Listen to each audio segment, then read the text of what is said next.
En tant que vice-président du Parlement européen, en charge des relations avec l'Afrique,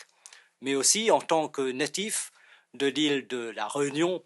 au carrefour entre les deux continents,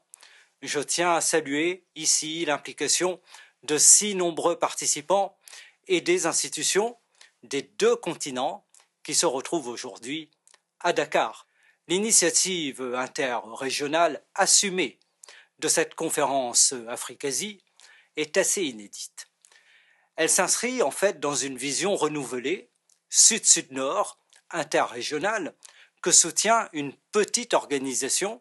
l'Institut international des études asiatiques aux Pays-Bas, ainsi que ses partenaires d'autres pays européens également ici représentés. Et il s'agit d'une initiative émanant des milieux universitaires, des milieux culturels et de la société civile de notre continent, et je veux vraiment le souligner devant vous, et je crois que l'Union européenne a vocation à soutenir de telles initiatives émanant de la société civile européenne, surtout quand celles-ci permettent, dans leurs modalités et dans leur ancrage, de dépasser les modes de coopération habituels nord-sud traditionnels qui sont parfois un peu, il faut bien le reconnaître, périmés.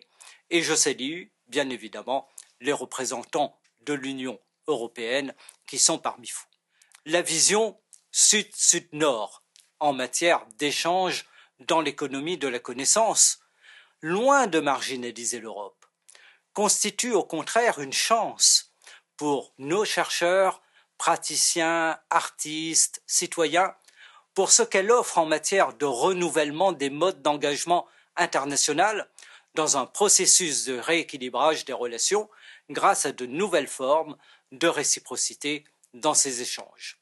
Et dans ce monde qui est de plus en plus fracturé, dans cette nouvelle géopolitique dont nous ne connaissons en réalité ni le sens, ni la direction,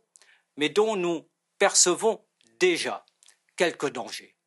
où est remis en cause le multilatéralisme, l'Europe en tant que telle, en tant que projet qui dépasse les États-nations, doit également pouvoir compter sur une communauté d'acteurs engagés dans la production et la transmission des savoirs émanant de nos différents continents. Et celle-ci,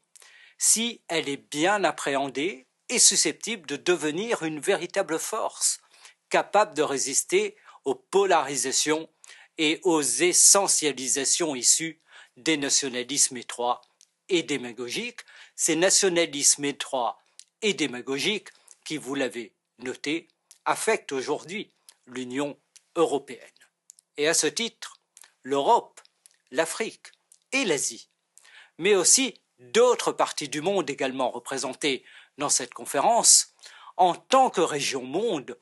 prises dans leur diversité et une vision partagée d'échanges équilibrés et multilatéraux, peuvent mieux apprendre à travailler ensemble pour désamorcer ces risques mortifères. Et c'est pourquoi votre travail, votre conférence a une valeur politique immense dans le moment que nous vivons. Et voilà pourquoi, par ces quelques mots, je tenais à être parmi vous, même de loin, à l'occasion de l'ouverture de cette conférence qui, de mon point de vue, est tout à fait exceptionnelle, et je ne manquerai pas de discuter avec certains de ces initiateurs en explorant avec eux comment nous pouvons à présent renforcer la collaboration pour que la constitution d'une communauté de savoir liant nos continents puisse être renforcée.